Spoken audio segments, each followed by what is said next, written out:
আসসালামু আলাইকুম।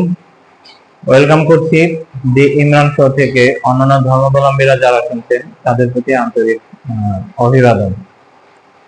বাংলাদেশ শ্রীলঙ্কা সফরে গিয়েছে। সেখানে তারা 2টি টেস্ট, 3টি ওয়ানডে এবং 3টি টি-20 ম্যাচ খেলবে।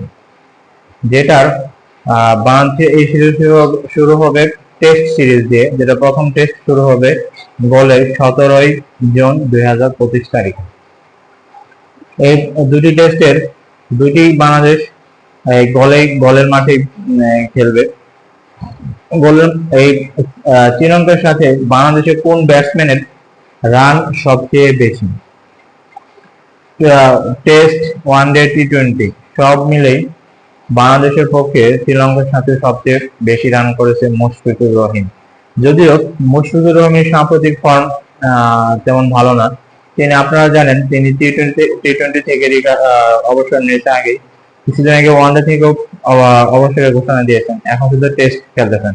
হয়তো সামনে কিছুদিন পরে টেস্ট থেকেও অবসর নিয়ে নেবেন, কারণ একজন ব্যাটসম্যান একজন ক্রিকেটার খেলতে খেলতে তখনই বুঝতে পারে তার দলের কখন প্রয়োজন, দল থেকে তার চলে যাওয়া উচিত দলের ভালোর জন্য।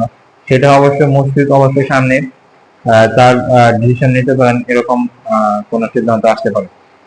এখন দেখা যাক শ্রীলঙ্কার সাথে প্রথম টেস্টে বাংলাদেশের ব্যাটসম্যানরা কেমন করে।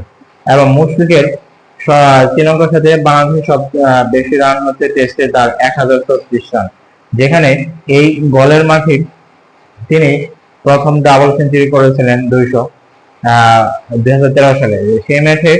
সেই ম্যাচে আশরাফুল 190 রান করেছিল এবং বাংলাদেশ টেস্ট ইতিহাসে বাংলাদেশের সবচেয়ে বেশি রান 638 রান করেছিল এই গোলের মাঠেই শ্রীলঙ্কার সাথে।